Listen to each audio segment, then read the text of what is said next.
오늘 우리에게 주신 하나님의 말씀은 시편 말씀입니다. 시편 147편 1절부터 20절까지의 말씀입니다. 시편 147편 1절부터 20절까지의 말씀 우리 함께 봉독하겠습니다.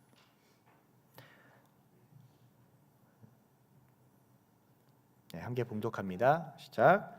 할렐루야. 우리 하나님을 찬양하는 일이 선함이요 찬송하는 일이 아름답고 마땅하도다. 여호와께서 예루살렘을 세우시며 이스라엘의 흩어진 자들을 모으시며 상심한 자들을 고치시며 그들의 상처를 싸매시는도다. 그가 별들의 수요를 세시고 그것들을 다 이름대로 부르시는도다.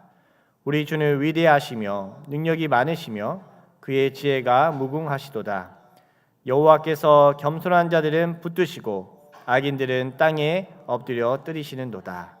감사함으로 여호와께 노래하며 수금으로 하나님께 찬양할지어다. 그가 구름으로 하늘을 덮으시며 땅을 위하여 비를 준비하시며 산에 풀이 자라게 하시며 들짐승과 우는 까마귀 새끼에게 먹을 것을 주시는도다. 여호와는 말의 힘이 세다 하여 기뻐하지 아니하시며 사람의 다리가 억세다 하여 기뻐하지 아니하시고 여호와는 자기를 경외하는 자들과 그의 인자하심을 바라는 자들을 기뻐하시는도다. 예루살렘아 여호와를 찬송할지어다. 시온아 내 하나님을 찬양할지어다. 그가 내 문빗장을 견고히 하시고 내 가운데에 있는 너희 자녀들에게 복을 주셨으며 내 경내를 평안하게 하시고 아름다운 밀로 너를 배불리시며 그의 명령을 땅에 보내시니 그의 말씀이 속히 달리는도다. 눈을 양털같이 내리시며 서리를 재같이 흩으시며 우박을 떡 부스러기같이 뿌리시나니 누가 능히 그의 추위를 감당하리요. 그의 말씀을 보내사 그것들을 녹이시고 바람을 불게 하신즉 물이 흐르는도다. 그가 그의 말씀을 야곱에게 보이시며 그의 율례와 규례를 이스라엘에게 보이시는도다. 그는 어느 민족에게도 이와 같이 행하지 아니하셨나니 그들은 그의 법도를 알지 못하였도다. 할렐루야. 아멘. 네, 할렐루야. 아멘. 이 할렐루야라는 말의 뜻을 여러분 아시죠?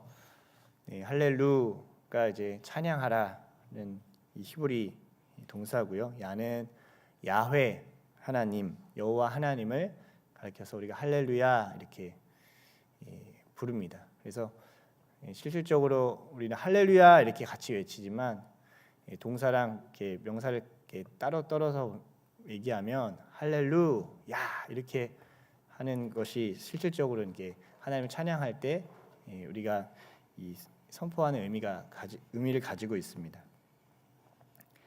그런데 우리는 왜 하나님을 여러분 찬양해야 할까요? 우리가 읽은 본문에서도 이렇게 말씀을 합니다. 1절에 보면 할렐루야 우리 하나님을 찬양하는 일이 선함이요 찬송하는 일이 아름답고 마땅하도다. 이 마땅하다라고 얘기를 하고 있습니다. 이 마땅하다라고 이제 사용된 히브리어가 나베라는 단어인데요. 이게 합당하다, 마땅하다, 적당하다는 의미를 갖고 있습니다. 그러니까 하나님을 찬송하는 것, 찬양하는 것이 우리에게는 너무나도 지극한 이유가 있고 합당하다라는 것입니다. 그럼 무슨 이유로? 도대체 그럼 무슨 이유로 하나님을 찬양하는 것일까요? 2절부터 5절까지 말씀을 한번 우리가 함께 다시 한번 보겠습니다. 2절부터 5절까지 말씀 읽어볼까요? 시작. 여호와께서 예루살렘을 세우시며 이스라엘의 흩어진 자들을 모으시며 상심한 자들을 고치시며 그들의 상처를 싸매시는도다. 그가 별들의 수요를 세시고 그것들을 다 이름대로 부르시는도다. 우리 주는 위대하시며 능력이 많으시며 그의 지혜가 무궁하시도다. 네, 아멘. 네, 이 시는 이 바벨론 유대인들이 이 포로 생활에서 돌아온 다음에 쓰여진 것으로 보고 있습니다.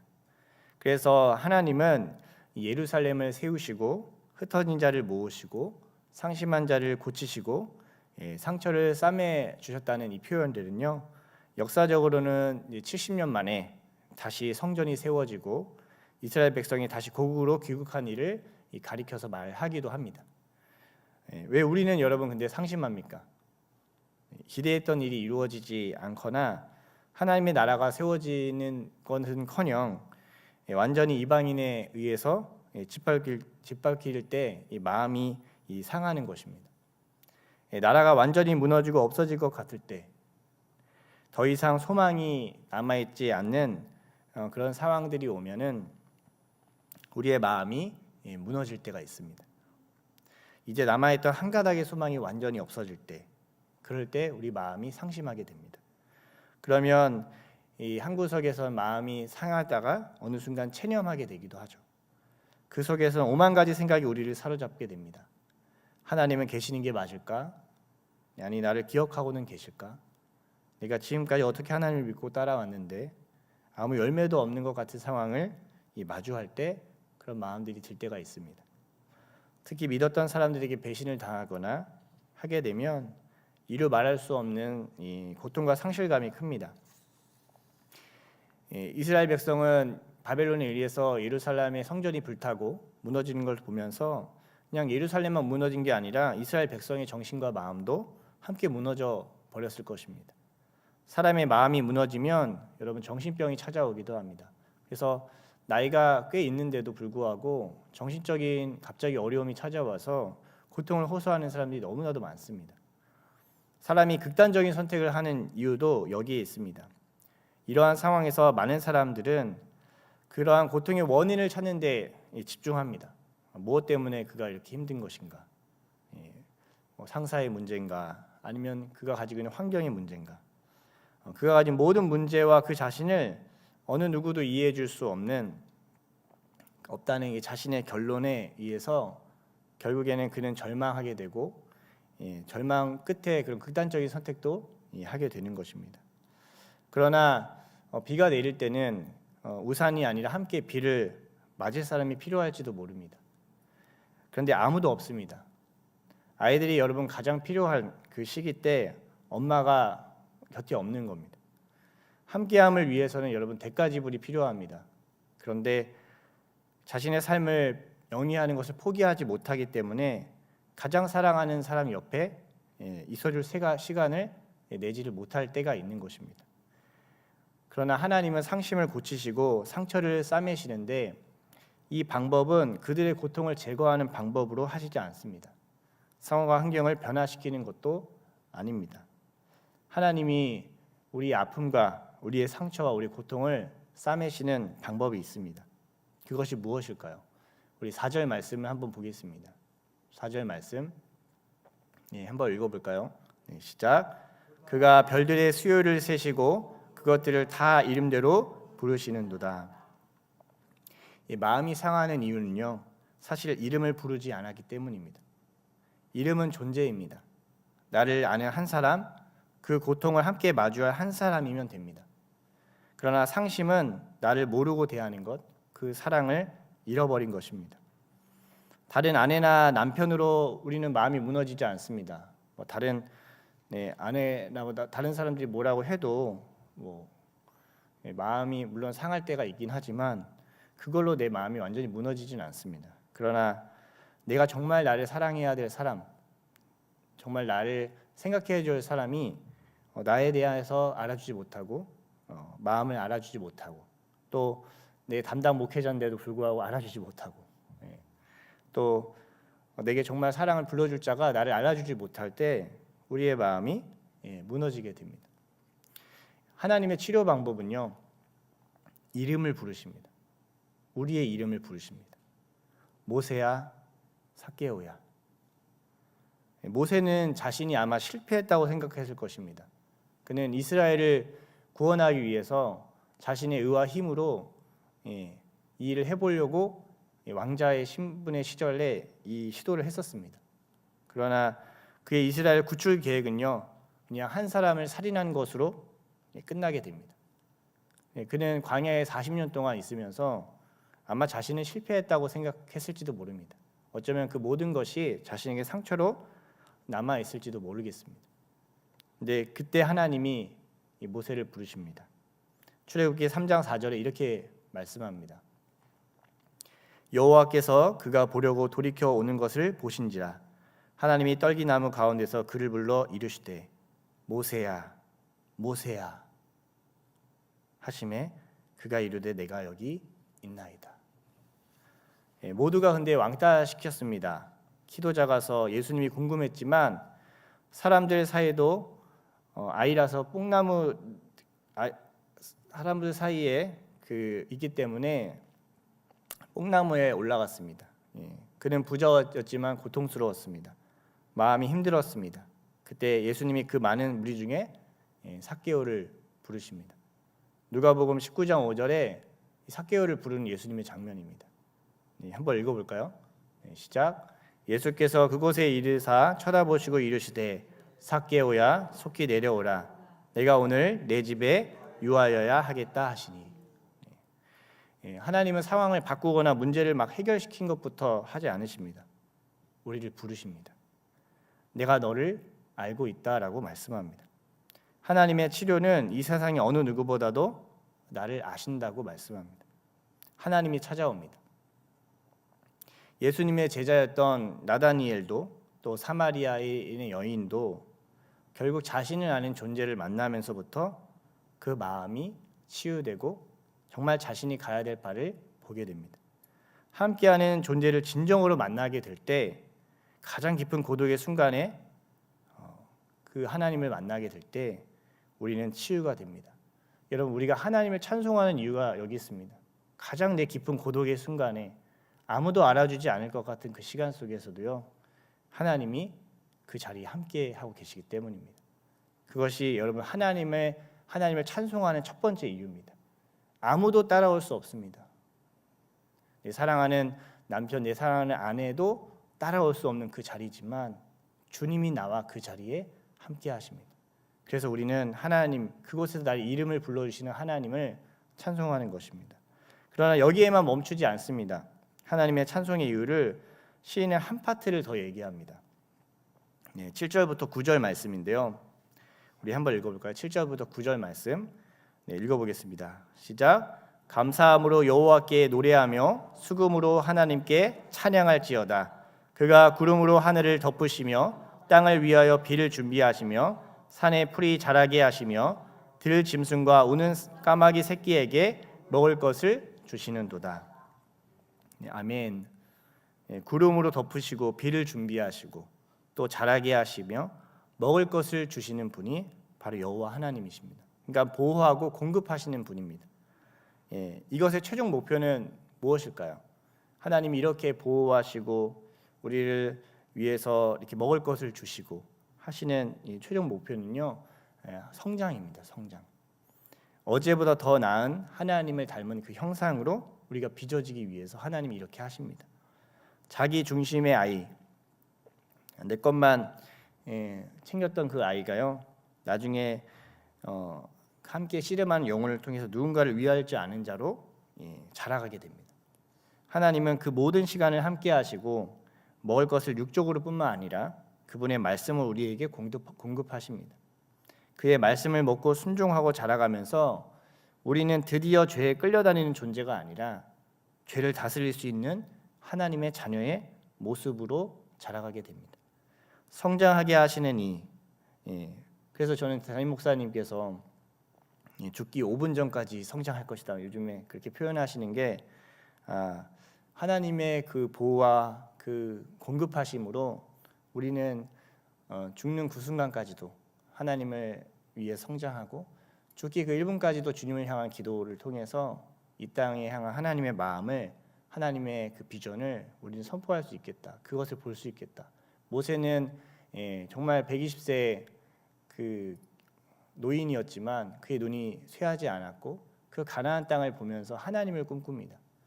우리의 그 마지막까지도 하나님이 우리를 꿈꾸게 하시고 그 영생의 기쁨을 우리에게 주시는 분인 줄 믿습니다. 실패와 실수에서 머물게 하지 않고 더 나은 모습으로 나를 세워가시는 분, 상처가 더 이상 내 인생을 발목 잡지 않고 위대하고 훌륭해져 버리는 자신을 보는 겁니다. 여러분, 가장 인생의 행복은요, 하나님과 함께하면서 정말 성화되는 자신을 보는 거예요. 예전이라면 나는 이만큼까지밖에 못할 나의 한계를 내가 주님으로 말미암아 이제는 넘어갈 수 있는 존재를 내가 계속 마주하게 되는 거예요. 그렇게 훌륭해 버려진 자신을 보면서 우리는 무엇을 외칠까요? 여러분, 하나님 막 대단한 사람들을 보면서 우리는 막 할렐루야 이렇게 하는 게 아닙니다. 뭐 찬양 집회 가서 막 찬양이 뜨거워서 할렐루야 하는 게 아닙니다. 우리의 진정한 찬송의 고백은요, 할렐루야, 나를 이 자리까지 오신 하나님을 찬양합니다. 원수를 죽일 수밖에 없었던 내가 원수를 사랑하는 자리까지 오게 하신 주님을 찬양합니다. 아무에게도 줄 수 없고 빼앗으려고 했었던 내가 거짓과 속임으로 내 삶을 영위하려고 했던 내가 주님, 누군가를 위해서 내 것을 내어줄 수 있는, 넉넉하게 내어줄 수 있는 존재로 주님, 나를 성장하게 하신 주님을 찬양합니다. 그것이 나의 모습 속에서 보이는 거예요. 여러분, 진짜 하나님 앞에서의 그 찬송과 열매는요, 우리의 커져버린 모습, 예전에는 그렇게 할 수 없었는데 내가 주님과 함께함으로 이 시간을 넘어오면서 성장한 내 자신을 발견할 때 진짜 하나님을 찬송할 수 있게 됩니다. 그런데 이러한 성장과 이 치료에 있어서요, 필수적으로 요구되는 게 있어요. 하나님은 우리에게 우리의 이름을 불러주시고 함께해 주십니다. 그리고 우리에게 먹을 것을 공급하시고 채워주시면서 우리를 자라게 하십니다. 근데요, 이렇게 하시기 원하시는데 우리에게 요구되는 일이 하나 있어요. 그게 무엇인지 아십니까? 6절 말씀 한번 보겠습니다. 6절 말씀. 한번 읽어볼까요? 시작. 여호와께서 겸손한 자들은 붙드시고 악인들은 땅에 엎드려 뜨리시는도다. 10절과 11절 말씀도 한번 보겠습니다. 10절과 11절 말씀 읽어볼까요? 시작. 여호와는 말의 힘이 세다 하여 기뻐하지 아니하시며 사람의 다리가 억세다 하여 기뻐하지 아니하시고 여호와는 자기를 경외하는 자들과 그의 인자하심을 바라는 자들을 기뻐하시는도다. 이 말씀의 본문이요, 무엇을 가리킬까요? 이렇게 하나님 앞에 우리가 성장하기 위해서 필수적으로 요구되는 것, 그것은 바로 겸손입니다. 겸손은 어쩌면 하나님이 나를 회복시킬 수 있다는 믿음입니다. 믿음이에요. 그래서 믿음을 계속 하나님이 우리 가운데 요구하시는 거예요. 교만은요, 주님이 오셔도 나는 절대 바꾸지 않겠다는 태도입니다. 그러면 성장할 수가 없습니다. 내가 절망을 결정짓고 막 아이들을 그냥 데리고 바다로 뛰어드는 분들이 가끔 뉴스에 나옵니다. 정확히 하나님 앞에서 진단을 하게 되면 교만입니다. 주님이 내게 소망을 주시는데 내가 어찌하여 절망을 규정짓고 결론짓고 그 믿음대로 가는 것을 하나님은 결코 기뻐하지 않습니다. 하나님은 소망이라고 얘기하고 나와 함께한다고 말씀하시는데 하나님, 나에게는 이 모든 절망은 그냥 끝입니다 라고 내가 결론을 짓고 내가 그 모든 것을 그걸 믿어버리고 그대로 간다는 것은 하나님 앞에서는 교만한 것입니다. 아이들을 키우면서 여러분 가장 당황스러운 이유는 이런 행동을 하면 어려운 마음이 들 거예요. 만약에 뭐 이런 생각을 해봤어요. 이거 설교를 준비하면 제 아들 수원이가 나중에 컸는데 빚을 심하게 진 거예요. 그래서 아버지, 제가 빚을 심하게 졌습니다. 이제 이 빚을 저는 해결할 수 없다고 결론을 지었습니다. 저는 삶을 마치겠습니다. 이렇게 하면 제가 얼마나 당황스러울까요? 왜 아버지의 대안을 듣지 않습니까? 아버지의 얘기를 왜 듣지 않습니까? 우리에겐 하나님의 말씀이 있지 않습니까? 12절부터 20절에 그 말씀을 얘기합니다. 12절부터 20절 말씀 우리 한번 읽어볼까요? 시작. 예루살렘과 여호와를 찬송할지어다. 시온아, 내 하나님을 찬양할지어다. 그가 내 문빗장을 견고히 하시고 내 가운데 있는 너희 자녀들에게 복을 주셨으며 내 경례를 평안하게 하시고 아름다운 일로 너를 배불리시며 그의 명령을 땅에 보내시니 그의 말씀이 속히 달리는도다. 눈을 양털같이 내리시며 서리를 재같이 흩으시며 우박을 떡 부스러기같이 뿌리시나니 누가 능히 그의 추위를 감당하리요. 그의 말씀을 보내사 그것들을 녹이시고 바람을 불게 하신즉 물이 흐르는도다. 그가 그의 말씀을 야곱에게 보이시며 그의 윤리와 규례를 이스라엘에게 보이시는도다. 그는 어느 민족에게도 이와 같이 행하지 아니하셨나니 그들은 그의 법도를 알지 못하였도다. 할렐루야. 10절에 17절에 보면 이렇게 말씀합니다. 그의 말씀을 보내사. 17절이 아니군요. 18절입니다. 그의 말씀을 보내사 그것들을 녹이시고 바람을 불게 하신즉 물이 흐르는도다. 우리의 가장 큰 절망의 상황 속에서도요, 가장 고통스러운 그 시간 속에서도요, 하나님이 끝없이 우리에게 말씀을 보내십니다. 나의 상심, 나의 고통, 이 문제 속에서 주님이 이 모든 것 속에서 새로운 일과 나를 향한 성장을 하나님께서 이 말씀을 계속 공급하시면서 주시는 거예요. 그것들을 녹이시고 바람을 불게 하시니 물이 흐르는도다. 하나님의 말씀이 여러분 있습니다. 이방인은 자신의 지식과 지혜 속에서 머물지만 이스라엘의 하나님의 말씀을 하나님께서 나타내셨고 이제는 예수 그리스도 통해서 그 모든 지혜를 드러내셨습니다. 그래서 우리는 이렇게 하나님을 찬양합니다. 5절에 보면 우리 주는 위대하시며 능력이 많으시며 그의 지혜가 무궁하시는도다. 아멘. 하나님 끝없이 우리에게 주시는군요. 나는 포기하고 싶고 내 모든 이 절망이 끝이라고 나는 얘기했는데 주님 끝없이 말씀하시는군요. 끝없이 나를 찾아와 주시는군요. 제가 결혼하면서 가장 아내에게 감사한 것 중에 하나가 있어요. 그게 뭐냐면 제가 막 좌절을 하면 저는 이렇게 동굴에 들어가는 성격입니다. 약간 동굴에 혼자 들어가서 혼자 이렇게 막 나를 채찍질하고 막 그러면서 막 그러거든요. 그러면 이제 동굴에 들어가면은 보통 그냥 놔둘 때도 있긴 하지만 이 아내는 이제 계속해서 찾아와 주더라고요, 저를.